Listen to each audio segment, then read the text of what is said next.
So let's continue. Then what is next topic? Method of accounting. भैया हाँ, yes, yes. Voice slow लग रही है, क्या?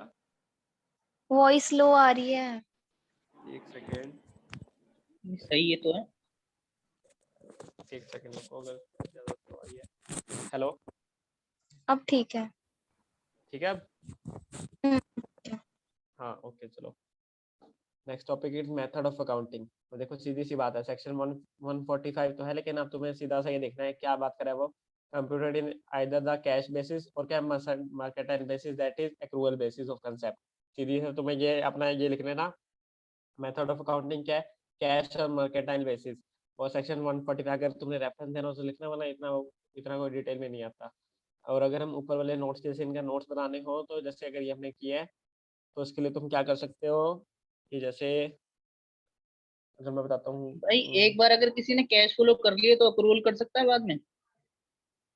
क्या एक बार किसी ने जो फॉलो कर लिया सिस्टम कैश या मर्केंटाइल मतलब अप्रूवल में से किसी को, तो वो उसको चेंज कर सकता है। मेरे अकॉर्डिंग तो अलाउड होता है, लेकिन अगर केस में रेफर करना सकते हैं। लेकिन अगर जैसे अगर कोई ट्रू एंड फेयर अगर कोई चीज प्रोवाइड हो रही है कि जैसे उसका बिजनेस या मतलब कोई अलग हो गया, कोई मतलब मेथड अगर क्योंकि यहाँ पे जो अभी अगर लाइन पड़ी ना उसमें लिखा है कि रेगुलरली एम्प्लॉयड, एक सेकंड अकाउंटिंग देख लो। रेगुलरली एम्प्लॉयड लिखा था। देखो अगर तुम ऐसे बेयर एक्ट की वजह से अगर मैं इंटरप्रेट करने जाऊँ तो इसकी इंटरप्रिटेशन मैं कोई और वे में भी लिख सकता हूँ कि अगर जैसे रुको, मेथड ऑफ अकाउंटिंग, एक सेकंड में बस ये फाइनल में एक बार चेक कर लेते हैं अगर कुछ और वैसे होगा तो नहीं। Method of accounting section in certain cases, ये तो तरह दूसरा आ जाएगा। ऊपर ऊपर आई हाँ कर रहा हूँ, एक second.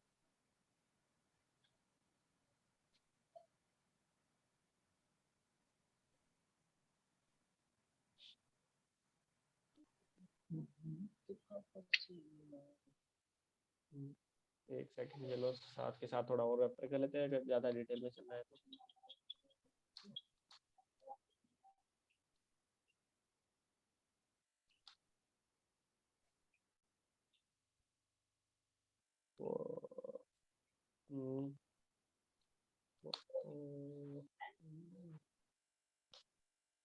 Income tax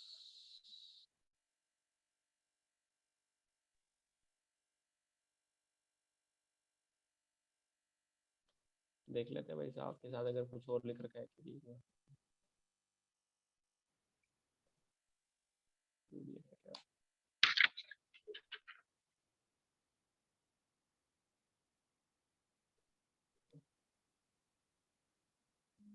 HTML file, अरे HTML फाइल है क्या, PDF कौन सी फाइल है?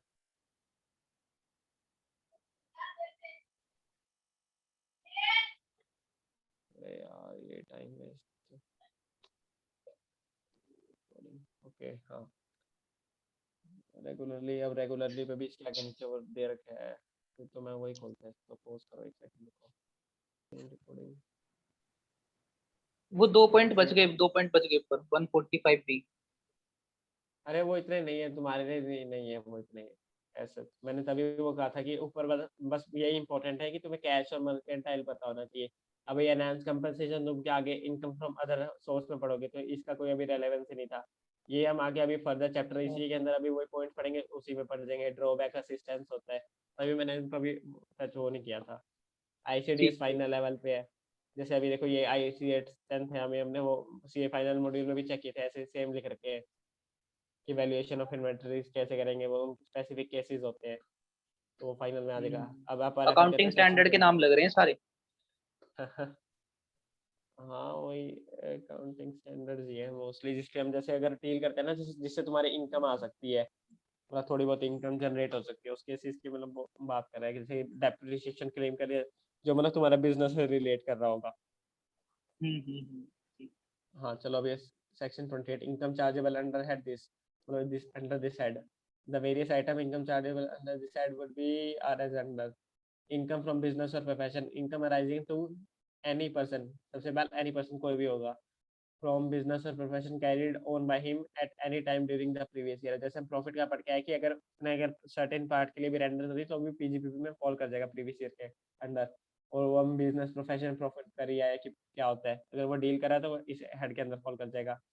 एनी कंपनसेशन और other payment due to received by any person whatever name called managing the whole substantially part of affairs of the क्या है Indian company affairs in Indian of any another company or at or in connection with the termination of his management or office or the modification of any terms condition relating thereto। अब सीधी सी क्या बात कर रहे हैं कि जैसे अगर मान लो क्या लिख रखा है any person bye what ever name call, मतलब इनकम टैक्स के अंदर 7 टाइप के पर्सन होते हैं, वो कोई भी नेम कॉल किया जाए अगर क्या कर रहा है मैनेजिंग, अगर कोई पर्सन है या कोई भी अगर वो क्या कर रहा है मैनेज कर रहा है होली या सब्सटेंशियली मतलब मेनली पार्ट उसका क्या किसके affairs of Indian company, Indian company को वो डील कर रहा है मतलब पूरा उसका मैनेज कर रहा है, मतलब वो ऐसे बिजनेस ही कर रहा होगा क्योंकि इनकम हम अदर सोर्स में डाल नहीं सकते, मतलब इतना वो भी नहीं होता कि अदर सोर्स इनकम हमारी, क्योंकि हम उस बिजनेस को ही डील कर रहे हैं मेनली सब्सटेंशियली वही आ गया 90-85%, मतलब मैक्सिमम मैक्सिमम नहीं मेजर मोर देन मैक्सिमम ऐसे करना होता है हमें, जैसे अगर जैसे तो उस केस में हमें सब्सटेंशियली वही होता है 85-90% के आसपास, मतलब 90% के अराउंड होता है। अगर वो डील कर रहा है तो उसका क्या अफेयर्स, अगर वो डील कर रहा है तो बिजनेस मतलब मैं ही कर रहा हूँ ना तुम्हारा बिजनेस अफेयर्स, अफेयर्स वही होता है कि अगर वो उनके ट्रांजैक्शन है सेल परचेज जो भी वो डील कर रहे हैं वो मैं डील पोएम कर रहा वाला हूँ। पॉइंट आ गया ना, पोएम वाला, पोएम का क्या कह रहे हो? मतलब place of effective management India में है अरे ऐसे थोड़ी ना, किसी। मतलब वो थोड़ा बहुत ऐसा रिलेशन ना ऐसा थोड़ा बिठाओगे कि मतलब कि उसका वहां से वो मतलब इतना कोई वो रिलेशन नहीं है, फेस अब सीधी सी बात है। अब मैं तुम्हारे जैसे तुम्हारी कोई इंडियन मतलब जैसे इसमें इंडियन कंपनी लिख रखा है, अब तुम इंडियन कंपनी हो, अब मैं कोई मान लो क्या मैं मान लो कोई यूएस का पर्सन हो, एनी पर्सन लिख रखा है, मैं मान लो यूएस का पर्सन हूँ, अब मैं तुमको तुम्हारे जो अफेयर्स है सब्सटेंशियली मैं डील करूँ मैनेज मैं करूँ तुम्हारे उसके अफेयर्स को सारे, अब मैं तुम किस साइड में फॉलो करो, कैपिटल गेन में कर नहीं सकते, सैलरी साइड में जाएगा नहीं क्योंकि ना मतलब मैं तुम्हें क्योंकि मेरी इनकम तो पीजीपीपी में मैं पे तो प्रॉफिट कमाऊंगा ना अपने, जैसे मैं तुम्हारे बिजनेस को जो भी कराऊंगा उन अफेयर से मेरा तो मेरे को क्या मिलेगा, मेरे को तो प्रॉफिट मिलेगा। अब प्रॉफिट की साइड में फॉलो करवाएंगे अगर सब्सटेंशियली डील करें इंडियन कंपनी, क्योंकि इंडियन कंपनी देखो ऊपर क्या लिख रखा है एनी पर्सन क्यों लिखा, देखो अगर इंडियन कंपनी है तो क्या आएगा इंडियन कंपनी तो जनरली इंडियन में एक्रू हो जाएंगी क्योंकि वो सब बिजनेस क्या है सारा, तभी यहाँ पे लिखा है सब्सटेंशियली या होल, क्योंकि अगर सब्सटेंशियली होल हो रहा होगा तो इंडियन कंपनी है तो सारी इनकम क्या उसे हेड इंडिया में टैक्सेबिलिटी हो जाएगी और वो मतलब पीजीपीपी कोई भी हेड के कर अंदर आ सकता जाएगी। है मैनेज या वो कंट्रोल करे उसको इंडियन कंपनी के अफेयर्स को, तो वो तो उसकी पीजीपीपी इनकम है वो। पर सेकंड हाँ वाला पॉइंट क्या कहना चाह रहा है कि ये समझ नहीं आ रहा, the affairs in India of any other company. अब अफेयर्स क्या है कि मान लो जैसे अगर कोई फॉरेन कंपनी है उसके क्या अच्छा, होता है मतलब बिजनेस, अब कोई जो इंडियन कंपनी ना होके कोई फॉरेन कंपनी एमएनसी उसका अफेयर इंडिया में कंट्रोल कर रहा है तो वो भी पीजीपी जाएगा। हाँ अब समझ गया। और एनी अदर कंपनी सीधी सी बात है, तो ऊपर वाले में क्या था इंडियन कंपनी था, अदर कंपनी अदर क्या then any Indian other. Company जो भी आ गई।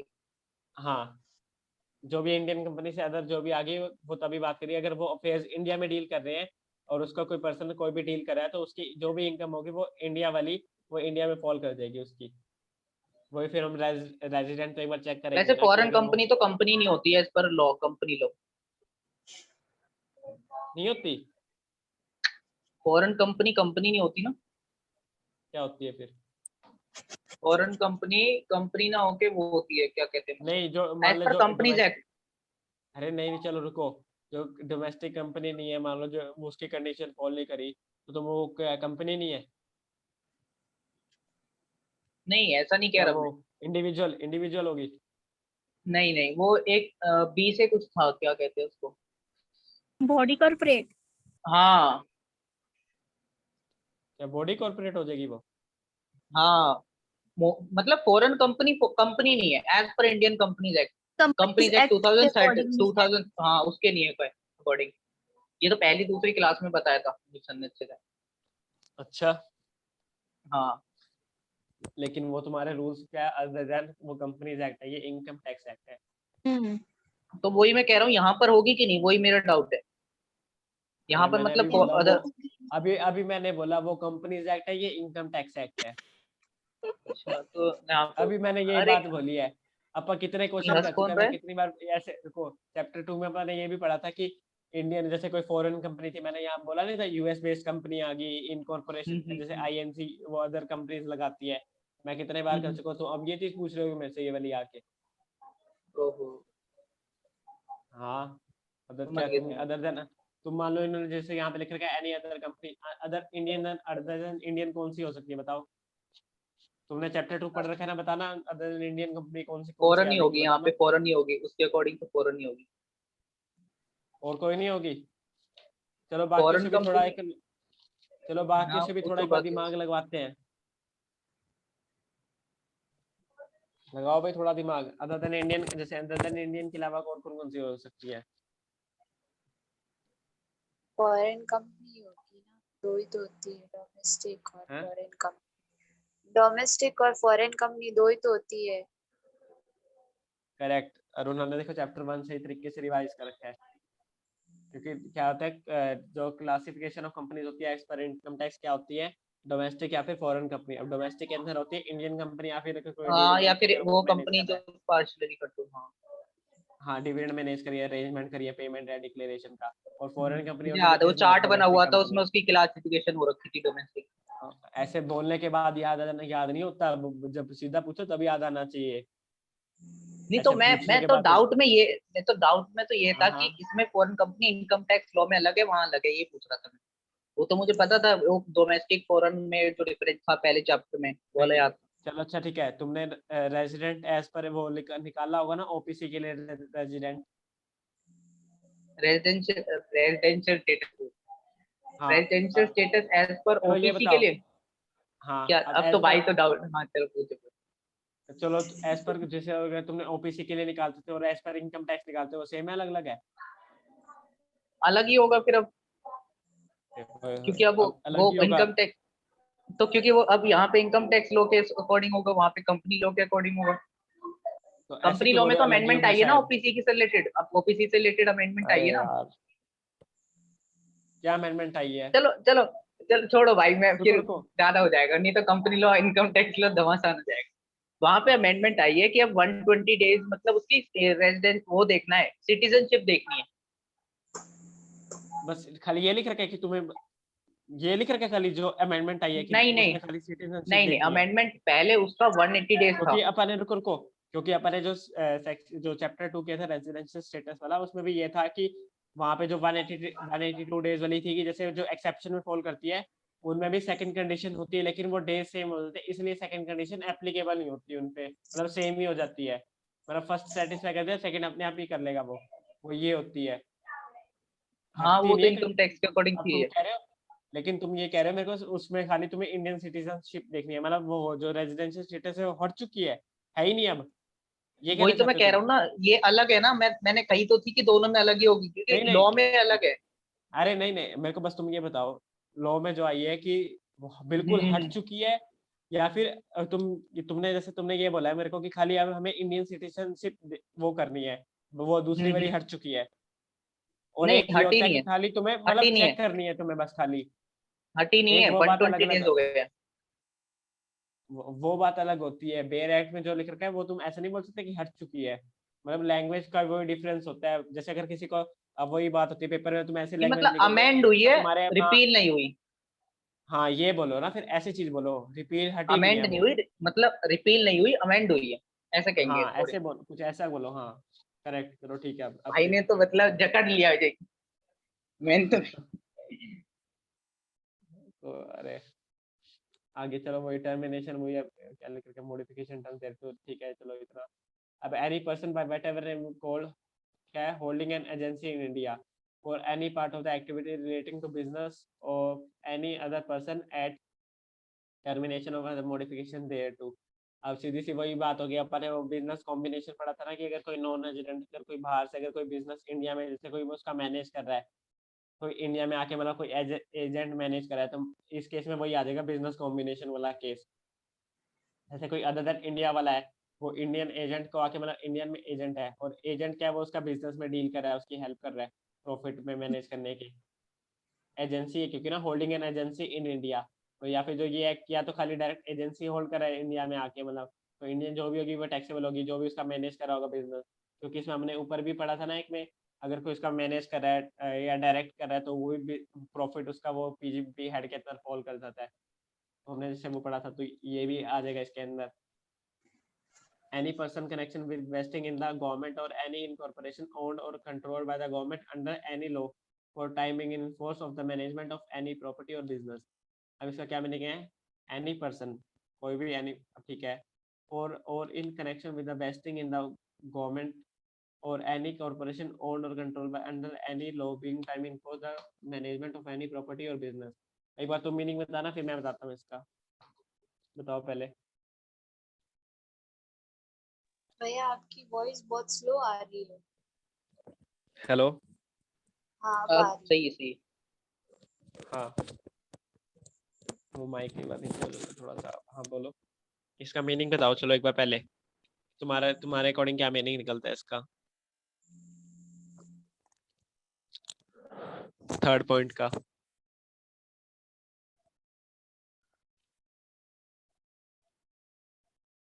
हेलो। है कि अगर कोई पर्सन जो है कनेक्शन है मतलब गवर्नमेंट की वजह से, चाहे कोई उसने एसेट की वजह से कोई गवर्नमेंट के साथ कनेक्ट है या मतलब गवर्नमेंट उसको कंट्रोल कर रही है चाहे ओन कर रही है, कोई उसने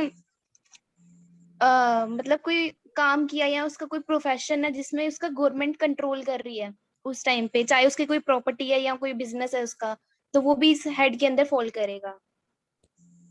करेक्ट, सही। अब तुमने सही कहा। क्या लिख रखा है? Any person for in connection with the wasting in the government. अब मतलब क्या उसने गवर्नमेंट के अंदर वेस्ट कर रखा है, मतलब इंडियन गवर्नमेंट है वो इंडियन की बात करी है। वैसे वो ऐसे नहीं है कि मतलब अदर देन वो बात कर रही हो। अंडर और टाइमिंग मतलब इंडियन की बात चल रही थी जो हमें करंट लॉ में हमारी वो चल रही है। अब उसमें क्या लिख रखा है?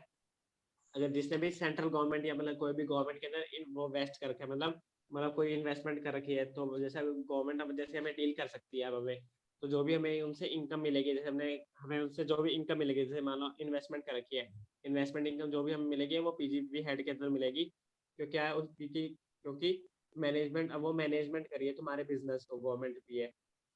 तो गवर्नमेंट अगर तुम्हें मैनेज करिए तो उसकी जो भी इनकम होगी क्या वो पीजीपी हेड के अंदर फॉल कर जाएगी। और लास्ट पर एनी पर्सन। इन्वेस्टमेंट तो हमने करी है ना, हाँ गवर्नमेंट हमें कैसे कंट्रोल करेगी, क्योंकि इन्वेस्टमेंट हमारी है कनेक्शन तो है, हम कंट्रोल कनेक्शन। करेंगे। तो नहीं तो तुम्हें क्या कुछ मिलेगा नहीं प्रॉफिट वगैरह, तुम क्या लोगे? हाँ रिटर्न मिलेगा ना गवर्नमेंट से। क्या मिलोगे रिटर्न में? रिटर्न में क्या शे- मिलेगा? बताओ। अब वो तो डिपेंड करता है ना, क्या उनमें क्या हमने इन्वेस्ट करा है, शेयर करा है, डिवेंचर करा है। अरे यहाँ मैं शेयर डिबेंचर की बात कर रहा हूँ, वो तो इन्वेस्टमेंट अदर देन इनकम वो आ जाएगा। अगर वो तुम्हारा बिजनेस नहीं है तो इन्वेस्टमेंट शेयर में डील करना स्पेसिफिकली, तो यहाँ पर वो कौन तो सी अदर देन। इन्वेस्टमेंट की बात हो रही है? अरे इन्वेस्टमेंट क्या लिख रखा है बताओ। मतलब आपने कहा ना wasting in the government, invest कर रखा है। तो वेस्टिंग, हाँ तो वेस्टिंग क्या होता है कि मतलब उनके अंदर हमने वेस्ट करके मतलब जो भी अमाउंट जैसे हमने उसके अंदर थोड़ा इन्वेस्ट, मतलब इन्वेस्ट वो नहीं होता कि वेस्टिंग जनरली तुम खाली वेस्टिंग समझ अच्छा लो, मतलब इन्वेस्टिंग। इनकॉर्पोरेट करते टाइम ही हमने उसमें मतलब अपना एक पोर्शन दे रखा है हाँ। अब मीनिंग, एज अब अ जनरल मीनिंग प्रमोटर। ये नहीं करते। हाँ एज तुम अ ये कह सकती प्रमोटर हो, हाँ। मतलब या फिर जो हमें मैं कह गवर्नमेंट हमारे सकता हूँ। क्या। नहीं नहीं चलो छोड़ो, मैं वो तो सुन लिया होगा बाकी ने। हाँ तुम कह सकते हो। हाँ। तो, कौन हंस रहा है? अंशिका हंस रही है बहुत, दांत फाड़ के। तो क्या होगा, हंसेगी? कुछ नहीं, अरे छोड़ो भाई, वो सुन लिया उनने, कोई नहीं। by any whatever, last point, by whatever name called or at in connection with the termination, modification of terms and any relating to the business। हाँ देखो जैसे क्या है, अब जैसे हमारा जो बिजनेस था उसके अंदर कोई टर्म्स एंड कंडीशन क्या है मॉडिफाई, मतलब चेंजेस हो रहे हैं उसके अंदर, मतलब कोई कॉन्ट्रैक्ट, मतलब जो हमारा बिजनेस कॉन्ट्रैक्ट था उसकी वजह से अगर कोई चेंजेस हो रहे हैं, जैसे मैं बात करूँ मुझे तो मेरे मेरे बीच हम जैसे कोई बिजनेस कॉन्ट्रैक्ट था कि जैसे ये हमें इतनी प्रोवाइड करेगा, मेरी वो पीजी मतलब कोई ऐसे मैं बिजनेस उसे सर्विसेज प्रोवाइड करूंगा, वो मुझे इतनी अमाउंट देता रहेगा उस चीज़ के लिए। अब मान लो उसके अंदर कोई मॉडिफिकेशन या वो ऐसी होगी, चेंजेस हो गए उसके अंदर, या तो टर्मिनेट करके हमने खत्म कर दिया, तो जो भी हमें वो अमाउंट, मेरे को वो अमाउंट दे देगा उससे टर्म्स एंड कंडीशन तोड़ने की। जैसे हमारे उसमें था कि अगर ये टर्म्स एंड कंडीशन तोड़ता है वो मुझे 50 लाख या फिर जितनी भी अमाउंट है वो मुझे देगा। तो जो भी वो अमाउंट देगा वो मेरे पीजीपी हेड के अंदर फॉल कर जाएगी, क्योंकि वो बिजनेस से रिलेट था, क्योंकि तुमने वो फॉलो नहीं, मतलब जैसे तुमने तोड़ दिया तो जो भी मेरे को वो अमाउंट मिलेगी वो पीजीपी हेड के अंदर फॉल करेगी। अगर टर्म्स एंड कंडीशन को टर्मिनेट करते हैं, अगर जैसे ही अगर कोई मॉडिफाई होके कोई जैसे अमाउंट इंक्रीज हो जाती है तो उसका भी ट्रीटमेंट हम क्या इसी के अंदर पीजीपी हेड के अंदर करेंगे।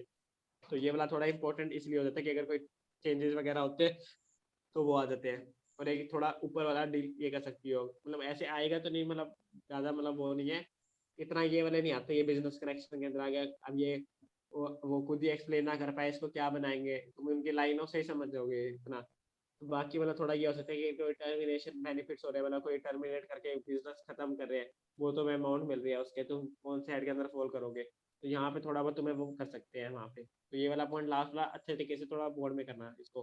अगर कोई टर्मिनेशन या फिर कोई अगर मॉडिफिकेशन हो रही है कॉन्ट्रैक्ट में, बिजनेस कॉन्ट्रैक्ट में, तो उसकी इनकम तुम्हारी कहाँ जाएगी। इसमें इसमें जो बिजनेस कॉन्ट्रैक्ट हो रहा है इसमें दोनों होने चाहिए ना, मतलब दोनों क्या बिजनेसमैन, जो तो बिजनेस तुम जैसे कॉन्ट्रैक्ट अगर लास्ट वाला डी।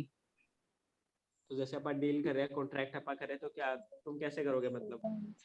हाँ वो वही तो, मतलब जैसे मैं भी होना चाहिए, क्योंकि ऐसा वाला एक केस था एडवांस फॉरफिट का। तुम क्या मतलब कह रहे हो, किसी का दोनों मान लो पर्सन। बिजनेस है, नहीं, मैं दोनों ये कहना पर्सन। चाह रहा हूँ, जैसे एक बंदे का बिजनेस है हाँ और उसने एडवांस फॉरफिट करा क्योंकि आपने कैंसिल कर दिया, टर्मिनेट कर दिया कॉन्ट्रैक्ट, आपको नहीं खरीदना वो घर। तो अब जो उसको बेनिफिट मिला उससे, मतलब जो उसको सब कुछ मिला, वो को बिजनेस में जाएगी तुमने कि नहीं, तुमने क्या बोला, घर बोला तुमने मेरे को है। घर मतलब मेरा नहीं? बिजनेस आप है क्या घर आपको घर मेरे। नहीं बोला, आपको घर नहीं अरे बोला, अरे मैंने कहा। अरे मेरे को नहीं, अरे मैं अपने आप को नहीं कह रहा, मैं कह रहा हूँ तुमने घर बोला था ना। हाँ तो घर तुम क्या पता उसका बिजनेस कह रहे हो ना, उसका घर बिजनेस है, उसका सेल परचेज करना। मतलब उसका तो सेल पहले ऑफ बिजनेस, बिल्डिंग का बिजनेस है। पहले सेल ऑफ बिल्डिंग का बिजनेस है उसका, बिल्डिंग मतलब एक परचेज। सेलर है, मतलब कंस्ट्रक्शन करता है और फिर घर बेचता है। अच्छा उसने अच्छा किस चलो ठीक है, आपको घर बेचा, कंस्ट्रक्शन हो गया, ठीक है। हाँ हाँ उसने आपको घर बेचा, तो उसका तो पीजीपी हाँ है। अब ठीक आपने है क्या समझ किया, गया। पहले तो आपने 1 लाख रुपए उसको टोकन में दे दिए, बाद हाँ में आपने कॉन्ट्रैक्ट कैंसिल कर दिया, तो अब वो उसकी पीजीपी इनकम आएगी ना, तो और कौन सा इनकम एडवांस फॉल करोगे। फॉरफिट।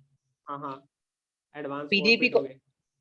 एडवांस फॉरफिट यहाँ आएगा ना, कि अदर हाँ, सोर्स में जाएगा।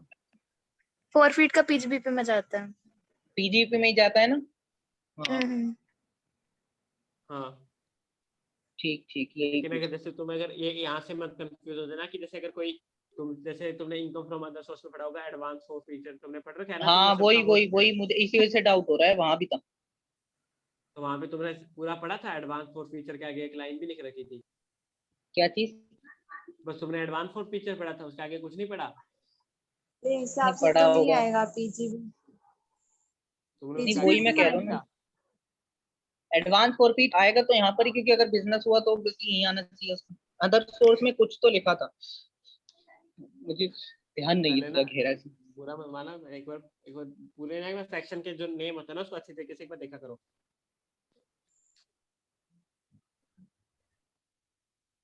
एडवांस आ जाएगा क्या, हाँ। अभी पूरा पढ़ो क्या लिख रखा है, इसको पूरा पढ़ो एक बार, रीड करो। Advance forfeit due to negotiation transfer of capital asset to be taxable as income from other sources.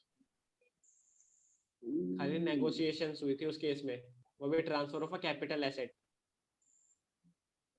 मतलब इसके अंदर तीन तीन नेगोशिएशंस चीजें हैं क्या है, मतलब ये देखो उनके तीन चीजें, बीच में फेलियर मतलब। ऑफ नेगोशिएशन, नेगोशिएशन ऑफ हम्म, ये है एक तो फेलियर ऑफ नेगोशिएशन, और वो भी किसकी, तो ट्रांसफर ऑफ कैपिटल एसेट। आएगा में जो ट्रेडिंग एंड पीएनएल में आते हैं ना, वही आएंगे।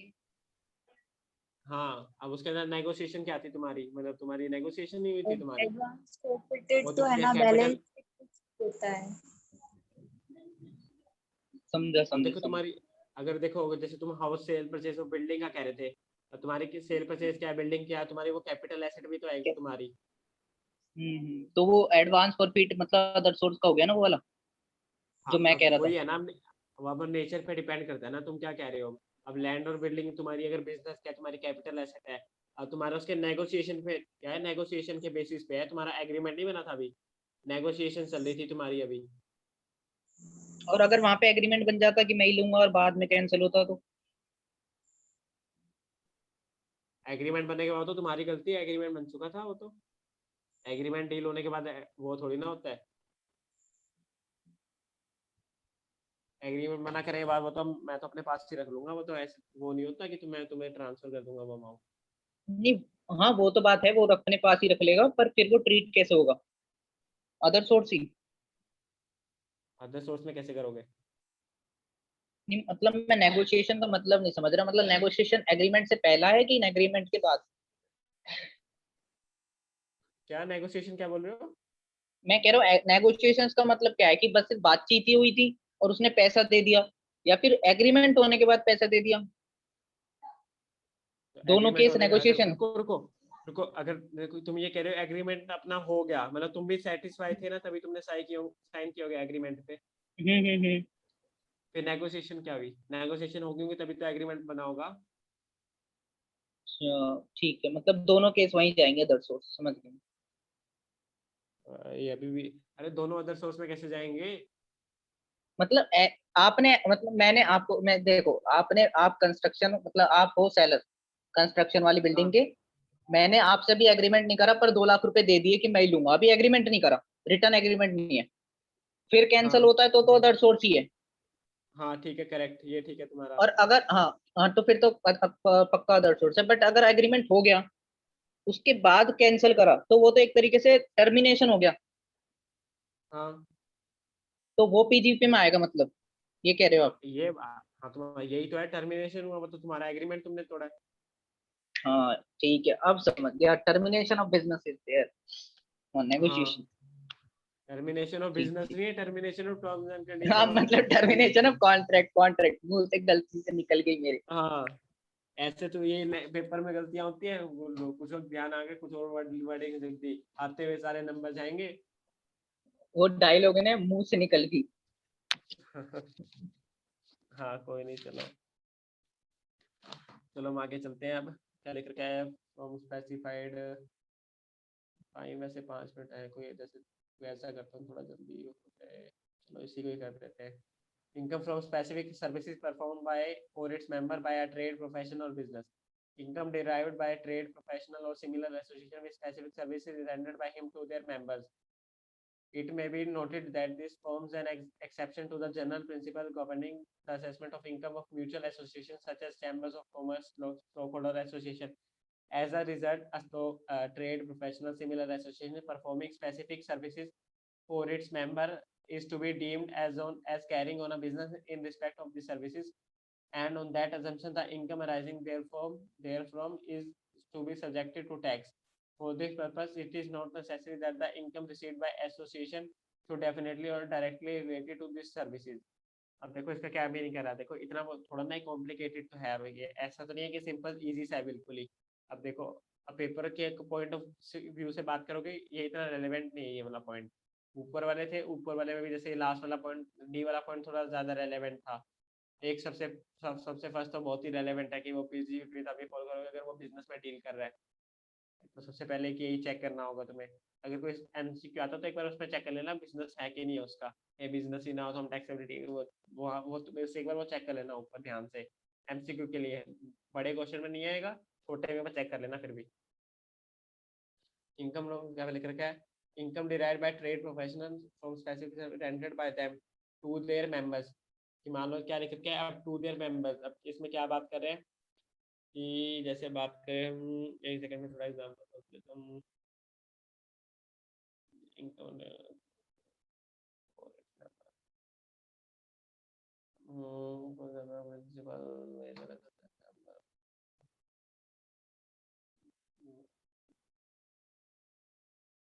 अब देखो थोड़ा ना, अब देखो इसके लिए मैं सही अपने खुद ही बता देता हूँ। देखो इसका भी मैंने जितना है, ये मेरे ख्याल से सीए फाइनल में थोड़ा ज्यादा आगे का पॉइंट है ये वाला, तो मतलब पीजीपी जैसे सारा इन्होंने तो देखो मॉड्यूल में सारा पीजीपी पे तुम्हें उठा के दे दिया बेरेक्ट से। अब ये तुम्हारा देखो इतना, अब तुम्हें ये तुम्हारे कहीं चैप्टर में आगे इसका कोई रेलेवेंस नहीं है। सीधी सी बात है, मैं खुद ही एक्सेप्ट कर लेता हूँ इसका, मेरे को इतना कोई नॉलेज नहीं है इस पॉइंट की, मेरे को इतनी, क्योंकि मैंने भी देखो मॉड्यूल तो पहली बार मतलब वो कर रहा हूँ, तो मेरे को भी इस पॉइंट की ये इतनी वो थोड़ा नहीं है। समझ तो आ रहा है, बट इसमें ये नहीं समझ रहा कि मेंबर से कैसा, मतलब इसमें अब मैंने रीड मेंबर करा तो तो देखो ऐसा ये लग हो रहा है। सकता है, लेकिन नहीं देखो मेंबर से क्या होगी, जैसे अपनी एसोसिएशन बन रखी है, अगर एसोसिएशन में हाँ जैसे कोई बिजनेस है, उसका कोई एक मेंबर दूसरे मेंबर को कोई सर्विसेज प्रोवाइड कर रहा है, तो वो बिजनेस में डील मानी जाएगी और वो बिजनेस है मतलब पीजीपी हेड के अंदर फॉल करी जाएगी। लेकिन इसमें देखो जैसे ये क्या था कि एक्सेप्ट वो असेसमेंट ऑफ, म्यूचुअल ये देखो एसोसिएशन वालों को छोड़ दिया। ये आप देखो असेसमेंट ऑफ म्यूचुअल, ये वाला असेसमेंट वाले होते हैं सीए फाइनल में। तभी मेरे को लग रहा है थोड़ा इसका रेलेवेंस बहुत मतलब है ही नहीं कुछ भी अभी तुम्हारे लिए, क्योंकि वो थोड़ा सीए फाइनल पे है। और सीए फाइनल पढ़ने के लिए मेरे को भी मतलब थोड़ा ज़्यादा डिटेल में जाना पड़ेगा उसके लिए पहले। मैं तभी इसको पॉइंट को इतना पिकअप नहीं कर पाऊंगा मैं अच्छे तरीके से बिल्कुल ही, क्योंकि इसके लिए मेरे को भी नॉलेज होनी चाहिए पहले इस पॉइंट मतलब क्या असेसमेंट मतलब क्या होता है, इसका मीनिंग मेरे को पता होना चाहिए। या तो मैं इसको पूरी अच्छी तरीके से डीप स्टडी करके आऊँ इसका क्या मीनिंग होता है, उसमें मतलब थोड़ा टाइम तो जाएगा। अब इसकी इनका क्या है, अगर लॉजिक जानने के लिए, अब लॉजिक नहीं जाना तो सीधा सा है कि जैसे कोई अब कोई स्पेसिफिक सर्विसेज है, अब कोई एसोसिएशन है उसका कोई मेंबर है, अपने मेंबर को कोई सर्विसेज प्रोवाइड कर रहा है, या वो मेंबर कोई भी हो सकता है, कंपनी भी हो सकती है, कोई और भी हो सकता है। अगर मैं उनको सर्विसेज को स्पेसिफिक सर्विसेज प्रोवाइड कर रहा हूँ, देखो सीधी सी बात है, देखो ये जो क्या लिख रखा है स्पेसिफिक सर्विसेज भी, ये भी अब डिफाइंड नहीं है, उसके लिए भी हमें रेफर करना पड़ेगा। तो इतना मतलब इसका पॉइंट का रेलेवेंस नहीं है इसमें अपने लिए। ठीक ठीक। एक बार 50 पॉइंट भैया वो। हाँ हाँ, कब तक होगा ये आज? लास्ट 30 सेकंड्स ही है, बस खत्म ही हो गया सेशन ही अपने आप। ठीक है। Value of any benefit or perquisite, the value of any benefit or perquisite, whether convertible into money or not, arising from business or exercising of any professional। अगर कोई क्या, अगर हमें कोई बेनिफिट मिल रहा है जिसे हम मनी में कन्वर्ट कर पा रहे हो चाहे नहीं कर पा रहे हो, जैसे अगर कोई हमें बिजनेस के टाइम में अगर कोई हमें बेनिफिट मिल रहा है ऐसा कि जैसे हम उसकी टैक्सेबिलिटी में, जैसे कोई हमें कैश या कोई गिफ्ट मिल गया, अगर कोई हमें परक्विजिट मिल गया, जैसे हम रेफर करके आए हैं कि हमें कोई मोटर कार वगैरह कोई हमें